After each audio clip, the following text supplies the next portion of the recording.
You know that feeling. When time freezes, your chest tightens, and just for a split second, your brain refuses to process what you're seeing. That moment when you realize that the world that you thought you knew isn't quite what you believed. Our in-betweeners have lived these moments, and what they've encountered will shatter everything you think is possible. Welcome to the In-Between. I'm Carol Ann, and today we're diving into the unexplained encounters of our own in-betweener community. These aren't stories passed down through generations or discovered in dusty archives. These are fresh wounds in reality, happening to ordinary people just like you in places you visit every day.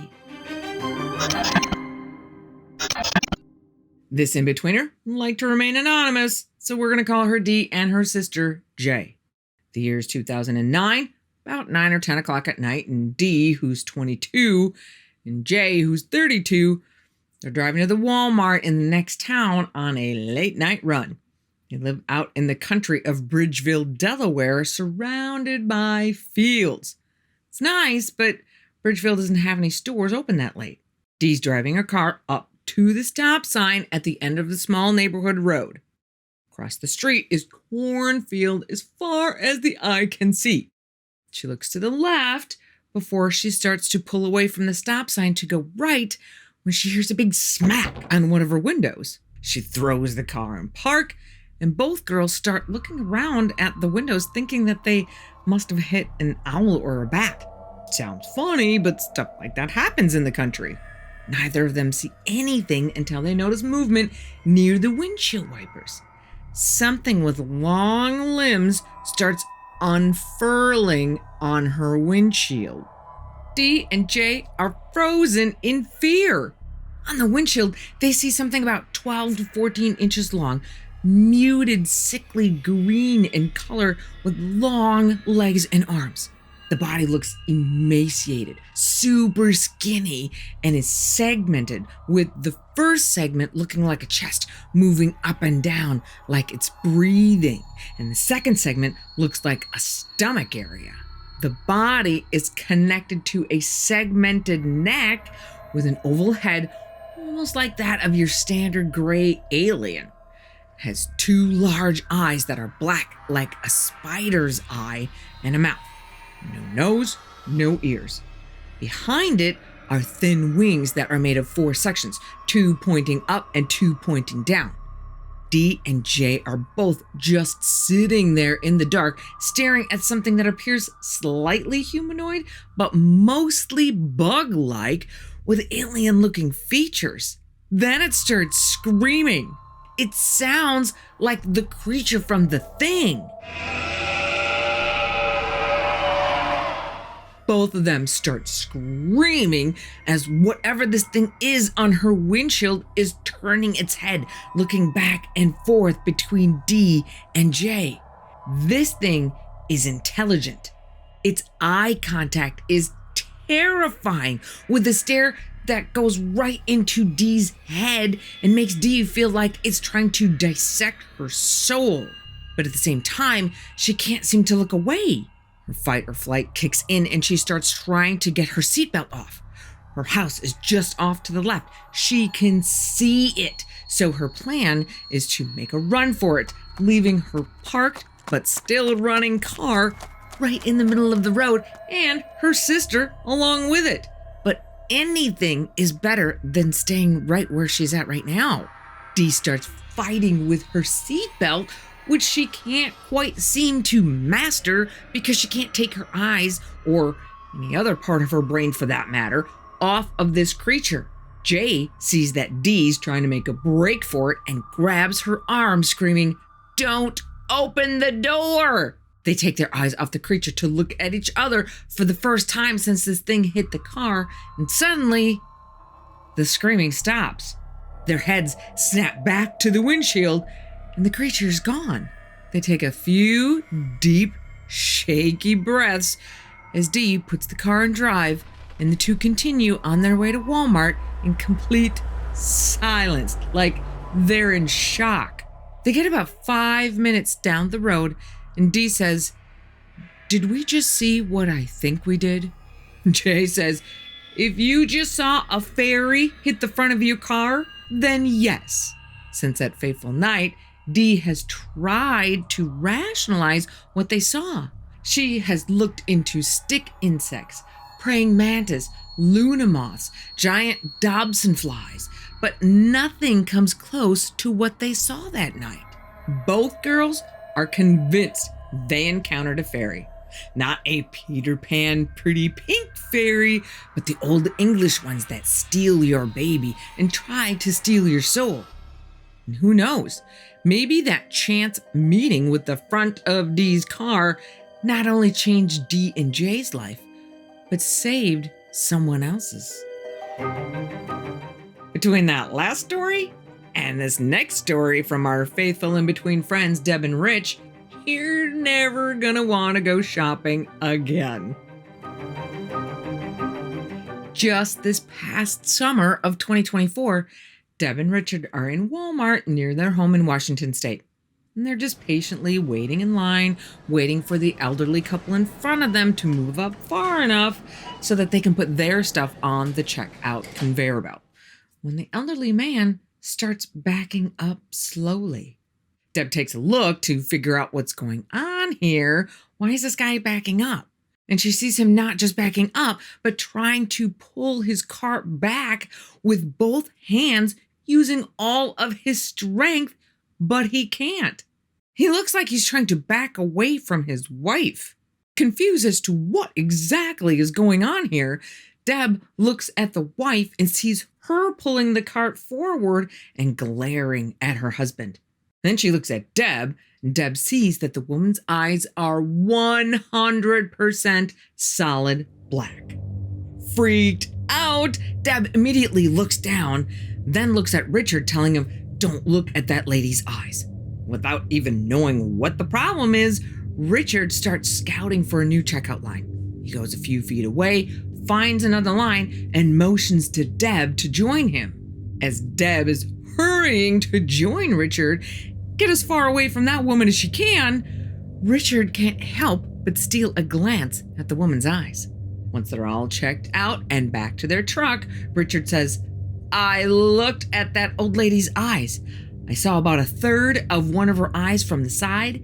It was solid black." Keep in mind, Deb didn't tell him what she saw, so Richard is just confirming for her that she's not crazy. Deb says looking back on this encounter, she feels really bad for the old man. Richard wishes he had thought to stop and say a prayer for the woman, but both of them say they were just way too freaked out to even think about anything except getting out of there. And that includes the thought of taking a picture. Deb says it's just like all those people who never remember to take a picture of Bigfoot. At that moment, it was absolutely the furthest thing from her mind. I bet all those people who make the meme videos about Walmart shoppers never saw anything like that. I'm sure glad I haven't. But our next encounter shows us that things that look scary aren't necessarily always bad. The in-betweener for this next story also would like to remain anonymous, so we're going to call him Sean. Most of his early life, Sean lived in a house on Shelbyville Road in Indianapolis, Indiana, that still stands there today. He still remembers the gigantic yard they had to play in, and that it was right down the road from a gated community with a pond where all of the ducks and geese would come over to their yard every single day at the very same time, like clockwork. However, the house was not quite as idyllic on the inside as it was on the outside. He remembers lots of unexplainable things happening, but most memorably was the old-time radio that played throughout the house, except it was so faint that no one could quite really tell what was playing or pinpoint where it was coming from. And the disembodied voices. It sounded like a mother and son having a conversation, but no one could ever quite make out what they were saying. Everyone could hear them, and Sean's mom did her best to normalize the situation for her already freaked out kids. But then things get a little more real for Sean. In this particular house, at night, it gets super hot in his room. And Sean sleeps with a nightlight, which casts an orange glow all throughout the room, so he can pretty much see everything at least a little. His room gets so hot that it makes it hard for him to sleep. So many nights, he just lies there for a while, trying to forget the heat so he can fall asleep. And each night that he has a hard time falling asleep, he feels more and more like he's not alone. Not in a good way. On this particular night, Sean is just lying there, tossing and turning, again, having a really hard time falling asleep because it's so hot. And he's just about to doze off when he hears heavy breathing coming from the other side of the room behind him. He just lies there for what feels like an eternity, just listening to this deep, raspy breathing sound. He shuts his eyes tight and starts to pray, just hoping that might make it go away. But instead, the breathing sound starts getting closer. Sean starts praying and wishing even harder, but the breathing keeps getting closer and louder. He has his own special comfort blankets on the bed with him, so he grabs them, wraps himself up in them, hoping this comfort barrier will keep whatever nightmare this is away. But it doesn't work.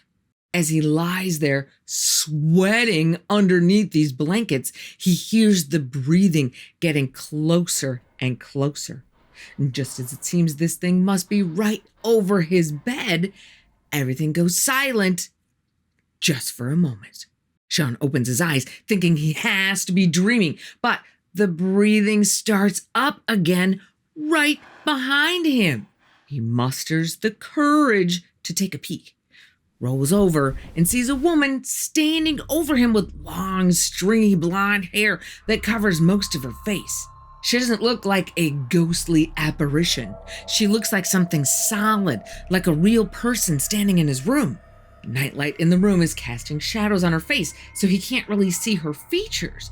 But he can see her just standing there staring at him, still making those raspy breathing sounds. Sean rolls back over, burrows back under the blankets, slams his eyes shut, and starts praying again, hoping this time it'll work. He has no idea how long he's lying there, pleading for divine intervention, when he notices the breathing has gone away, or at least for another moment. It starts right back up again, but this time it's further away, like all the way across the room over by his door. Oh man, it's in front of the door. He steels himself and takes another peek. Yup, it's right in front of his door. There's no escape. What he does next, Sean can only guess, is the sum of a level of fear so high, added to a complete loss of hope, which ended up equaling just a little bit of bravery. He grabs his comfort blankets and holds them in front of him like a shield of protection, jumps out of bed, runs past the creepy woman, through the door, and straight into his mom's room. His mom is jolted awake by Sean screaming about some ghost woman, and Sean does not sleep in his room again for at least 2 weeks. Looking back on the incident through the lens of time, Sean believes the woman he saw was the mother they could hear talking to her son. Maybe she just wanted to be close to a little boy like hers one more time. No, thank you. Never ceases to amaze me that people can grow up to be perfectly functioning adults after having experienced things like that as a kid. But ethereal being encounters are not the only things out there that can leave a mark on a kid's psyche. This story comes to us from Monkzilla, so we're just going to call him Mike. When Mike is 12 or 13 years old, so around 2002, 2003, he lives with his grandfather who, unfortunately, spends his days in a wheelchair. Mike, being the creative young boy that he is, starts using this to his advantage. Dawns on him that if he misses the school bus, he gets to stay home because there's no one there to drive him to school.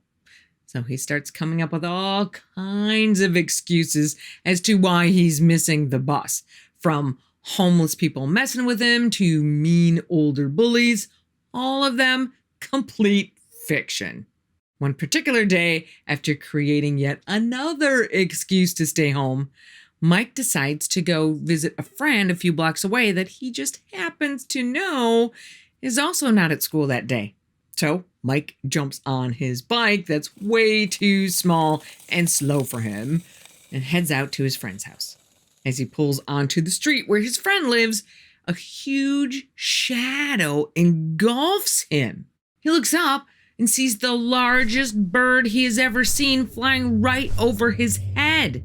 Mike thinks, this is impossible. This bird has to be at least 2 school buses long. Flies to a tree across the street, hugging the side of it, but it's so big it can't fit in the tree. Visions of unsuspecting mice being picked up right off the ground by opportunistic hawks flood Mike's head, quickly followed by the thought that with this thing, he might just be the mouse.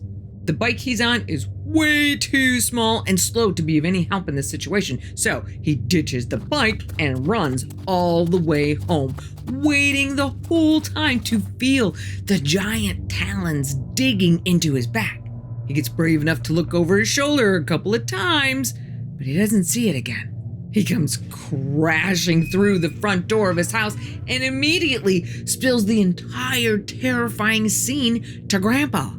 Grandpa, considering all of the storytelling that Mike has been doing lately, of course, doesn't believe him at first, but eventually softens his stance when he sees just how shaken up Mike is. Grandpa says, probably wasn't really as big as you think it was, but Mike knows what he saw and doesn't ever want to go outside again. The very next morning, Mike refuses to go outside to catch the bus, and Grandpa is sure this is just another one of those excuses not to go to school. So he does what any adult would do in that situation and shoos Mike out the door. Not even a minute after Mike gets to the bus stop, he sees the bird again, and it is indeed as enormous as he thought it was.